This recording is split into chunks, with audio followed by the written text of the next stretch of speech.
Hey guys, welcome back. We're going to be digging into the Project 92 YJ, and the first order of business is going to be our new exhaust manifold.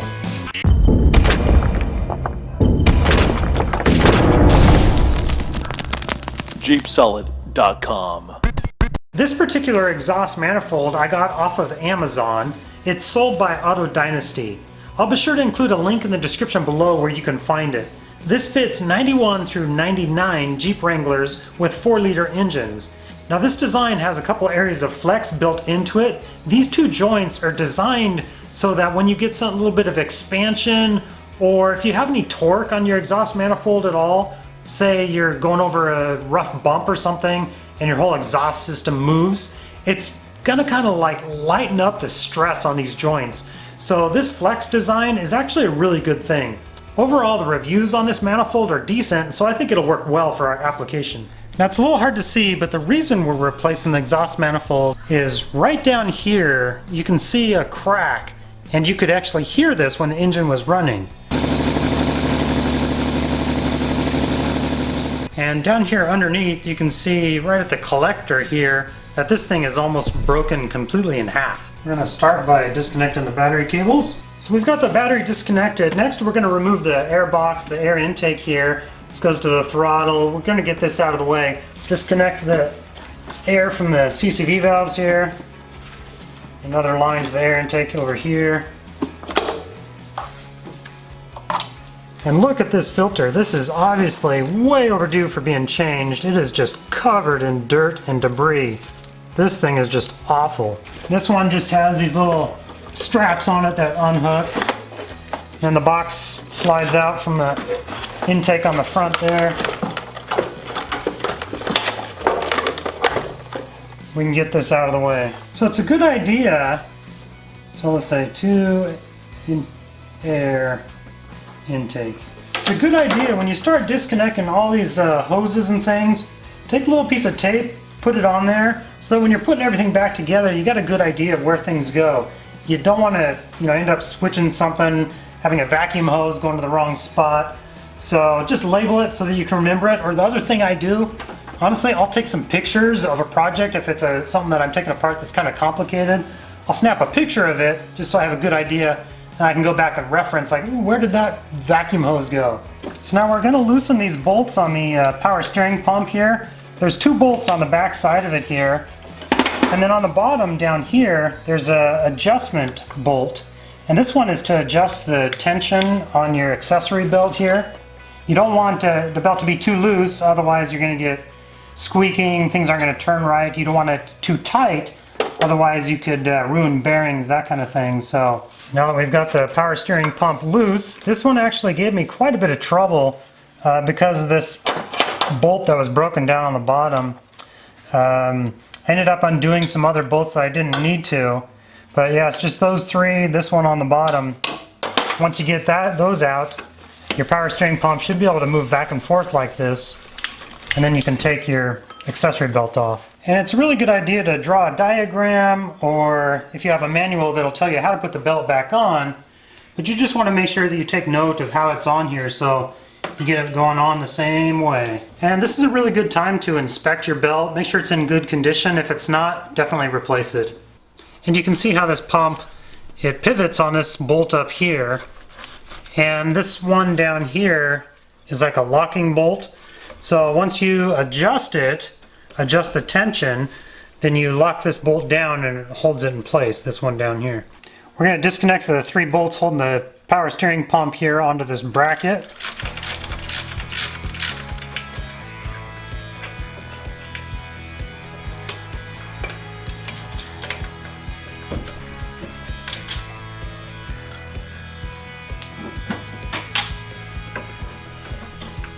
Now it is possible to leave these bolts in and just slide the pump out of the way here so you can get to the last bolt down underneath there, but it's kind of hard to get to. You need like a elbow on your socket wrench. But I'm going to just take it completely off here. There we go, got the power steering pump out of the way. Now the mounting bracket here will come off by removing this bolt down here, this one, and this guy back here.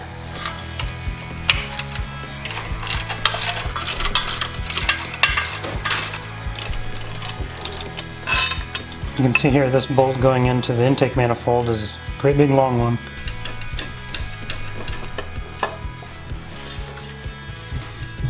There we go, the mounting bracket comes out of the way. And yeah, whenever I can, I like to put bolts back where they go, so that way I don't get them mixed up or lose them or forget where they go. Throw some of these guys back.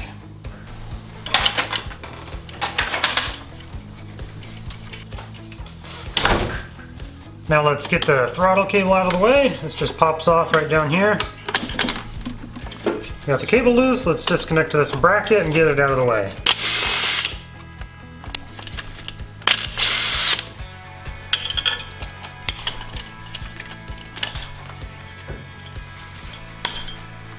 Now we're just going to finish up disconnecting some of these vacuum hoses, and we got to disconnect the vacuum from the brake booster here, and then a lot of these electrical connections.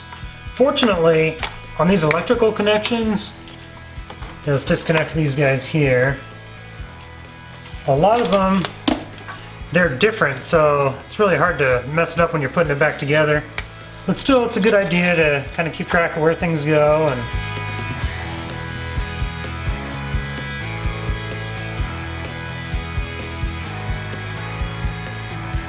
now this bracket for the wiring here just pops straight up.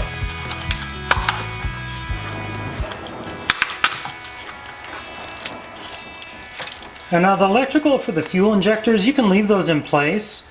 If you do disconnect them, be sure to label them so that you get them all back in the correct order.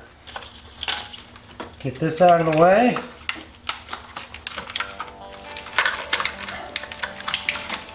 Now we got a clear shot at the manifold bolts. Alright, now I'm going to pause here and I'm going to hit all these manifold bolts with a little bit of PB Blaster just to make them a little easier to get off. Now this is a MPI system, multi-port injection, and it can be under pressure, so before we disconnect the fuel lines here, we're going to bleed that pressure off. We're going to start by making sure there's no pressure in the tank itself. So now we're going to let any remaining pressure out by bleeding it off with this valve right here.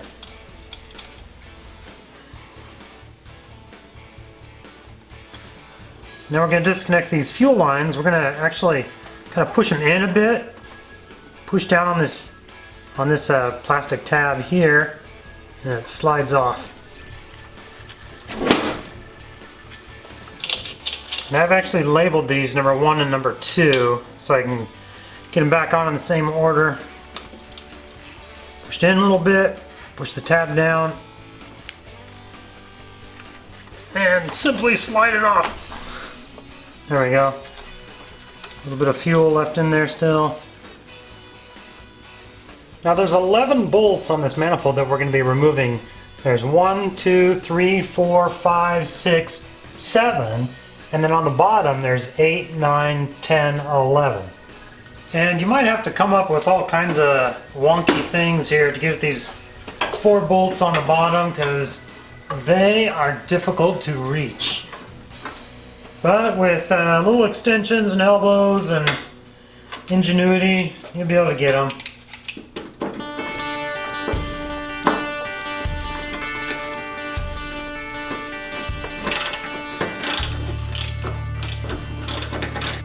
And when you're trying to feel these 4 bolts on the bottom here, they're really lined up with these 4 intakes, 1, 2, 3, 4. They're kind of directly under there, so right now I'm going for this one. And yeah, you really kind of have to do it by feel.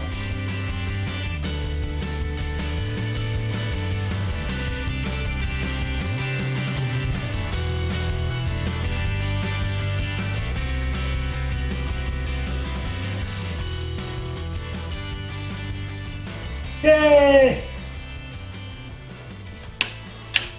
Alright, so we got all the bolts off, except for one. There's one last one on the center here that's holding the exhaust manifold still. Here we go. Intake manifold is off. Alright, next we're going to start fighting with these two bolts down here, trying to get these guys off the exhaust, but I have a feeling that's going to be quite the challenge. You know, I wonder how I could get those bolts off. Okay, honestly, I'll give it a try with the impact driver first. I love this thing, it works awesome, but I'm not sure if it... But they also might be too rusted and it could just tear them apart, so let's give it a try. Alright, well, with enough leverage and the socket, I was able to get that bolt off down there. Here it is. Anyways, there it is. Busted it clean off. Right and left and right. Now you're running. Look who stopped by. Hey, how's it going? Perfect timing too. He can help me cut this last bolt on the exhaust and we'll get the exhaust manifold out of there. Wait, cutting bolts? Cutting bolts. What are we doing here? So here's the last one on the exhaust manifold. Let me see if I can get this in focus. Here's the other bolt from the exhaust. Just snapped right off. I think you need a wobblier tripod. Loud noise, Amanda.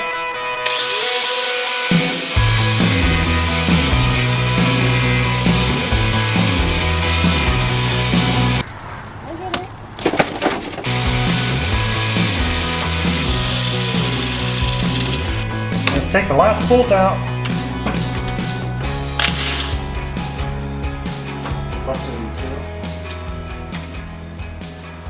I think it is. Yeah, it looks like down here at the collector it's busted completely in half around here. That is amazing.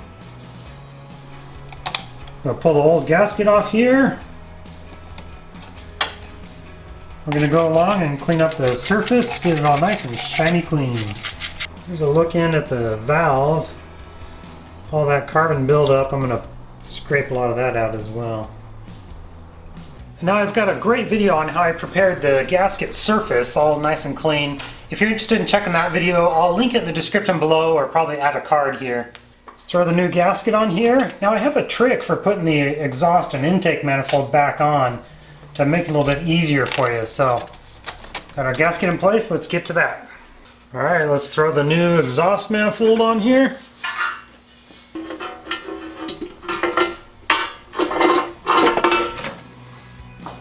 Now the trick to the exhaust manifold, you've got these 4 bolts on the bottom, 1, 2, 3, and 4.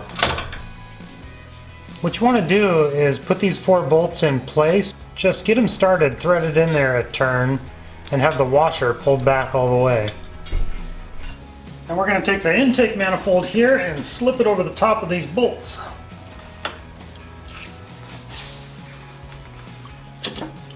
By having those bolts in down below already, just makes it a lot easier for getting everything back on here instead of trying to fight to find where those threads are.